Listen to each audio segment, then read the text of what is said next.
All right, now that we've gone over the basics, let's do a couple of math problems. So the equation for density we said earlier was density is equal to mass divided by volume. And the units that we're looking for could be grams per cubic centimeter because mass is in grams and volume is in centimeters cubed. And so the unit for density is going to be grams over cubic centimeters. Now, this little triangle here, this is going to be a way that you could help yourself determine how to arrange the variables to do a calculation. So I'll kind of show you the calculation and how the triangle can help you confirm that you're doing the calculation properly. So let's start with this here. So we've got the volume and the density, and we want to know the mass. So in this case, we have an interesting situation, which is that we already know the density, but we need to know the volume. We already know the density, but we want to know the mass. So here's how the triangle works. You're going to start with drawing a triangle and split it into 3 sections. And then you have density, mass, volume. And what this triangle is telling us is that if we were to pick density, then density is equal to mass divided by volume because of the way they're arranged in the triangle. Now we could pick, that's not working. Oh well. We could pick a different arrangement. So in this case, we want to solve for mass. So let me highlight that in the triangle. And because density and volume are next to each other, not over each other like before, density and volume should be multiplied. So we know mass is equal to the density times volume. So that's the trick with the triangle.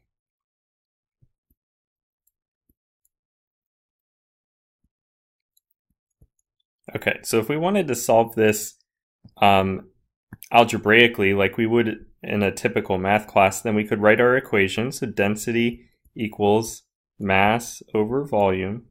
And we need to solve for mass. So what I'm showing you now is a second technique. We could do it the first way with the triangle, or we could do it the way that we're used to already with math class. So we've got density equals mass over volume. In order to get mass by itself, we're going to need to multiply both sides by volume. And that's going to give us density times volume equals mass. Because what's going to happen here is the volume divided by volume is going to cancel or divide to be 1. So mass times 1 will be equal to just the mass. So this is our equation.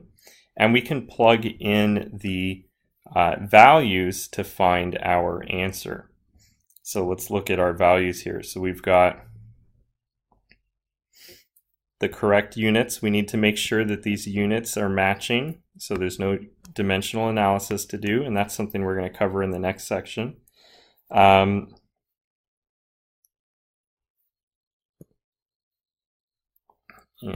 let's just quickly, we'll use our calculator here. So we need to do density times volume. So we're going to have 825 times 13.6, and that'll give us our mass. What are the units of the mass going to be? Well, if we look here, that's the unit that's left over. So let's write that out. Mass equals 825 cubic centimeters times 13.6 grams per centimeter cubed And we can divide out our units to figure out what our new unit is. So cubic centimeters divided by cubic centimeters. Since this is in the numerator and this is in the denominator, that's going to leave us with just grams. So then our answer is what we were given, 1.1220 grams. There we go. That's our answer. All right, let's move on to the next question. So here we have density and mass, and we need to find the volume. Okay, so we can write out our equation again. We can write density equals mass over volume. In this case, our unknown is volume, so we want to solve for volume. So in order to do that, we would first need to get volume into the numerator. So we're going to multiply both sides by volume. So we're going to have volume times density equals mass. So because the volume divided by volume is going to be equal to 1, they divide to be 1. And then we need to solve for volume, so we're going to divide both sides by density. And we'll get volume equals mass over density. So that's our first technique. Or we could use the triangle technique. Remember, we've got density equals mass over volume, and we're trying to solve for volume so we can see from the triangle that it's mass over density like we found before. So volume equals mass over density. So that triangle can help us with this kind of a problem pretty easily. Okay, so let's plug in the information. So 0.87 grams per milliliter and 25 grams.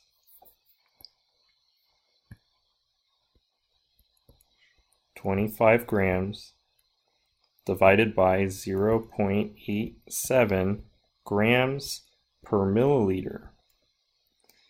Okay, so here canceling out the units is a little bit more complex. We've got a gram divided by a gram, so that works out really well.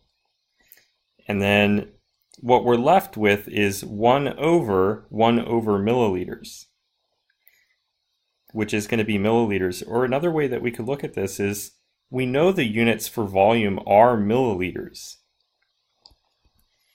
So what we've got here is 25 over 0.87, and then like we said, this is 1 over, and then this was 1 over milliliters. But this is equal to, that's a complex fraction, 1 over 1 over. We can flip it around and it just becomes milliliters. Use our calculator to find the answer there. We're going to get 25 divided by 0.87. And that's going to give our answer. We're going to round. In this case, both of our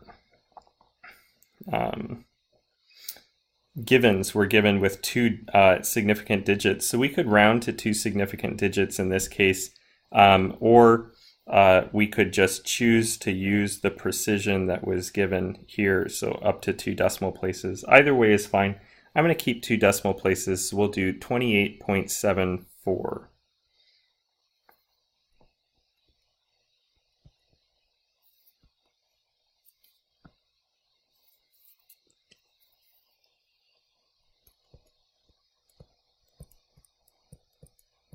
And the units are milliliters. We can see there they've rounded to 1 decimal place. As long as you're not listing a ton of decimal places that are not necessary, or you're overly rounding, in the class you'll be fine. So you don't need to worry too much about that. All right, let's move on. Okay, so here we have mass and volume, and we need to find density. So this one's nice because we can write out our equation. Density equals mass over volume.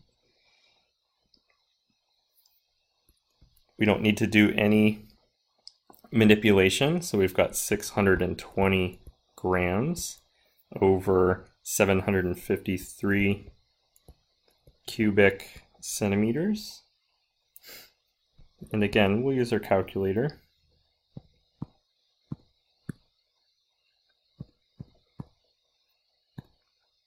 And that's going to be, we'll keep 3 decimal places. We'll do 0.823.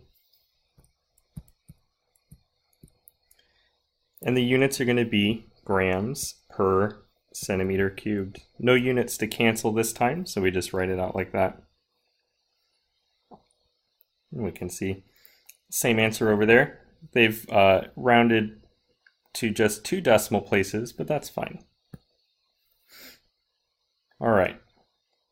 So let's talk about these questions real quick. So I'd like for you to pause the video, read the questions, and give it your best guess. And then when you're done, resume the video and we'll talk about it. Okay, so it says, look at the picture of the variety of liquids. Which layer has the highest density? Well, each of these colored liquids have a different density, and they're going to arrange themselves based on which one has the higher gravitational pull on them.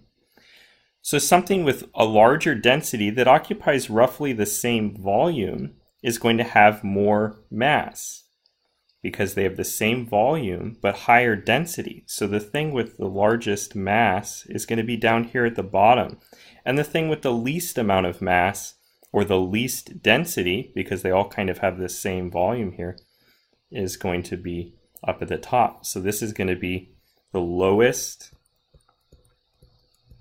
density, and this one's going to be the highest here. Okay.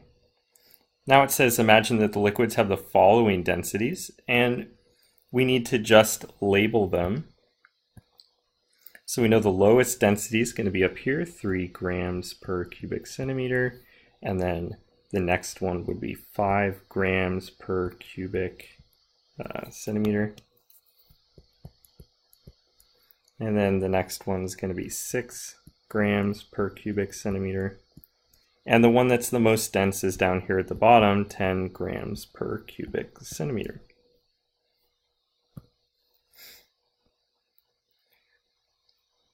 So some shapes we can calculate the volumes of. Earlier we calculated the volume of a rectangular prism, but we could also calculate the volume of a cylinder. So a cylinder is this shape, and the cylinder is going to have a radius. It's going to have a length or height. Either way is fine. And so the volume of the cylinder is going to be this area, pi r squared, times the length. Okay, so the area of the top of the cylinder is the area of a circle, which is pi r squared. And to get the volume, we multiply by another dimension, the length, and that gives us our volume.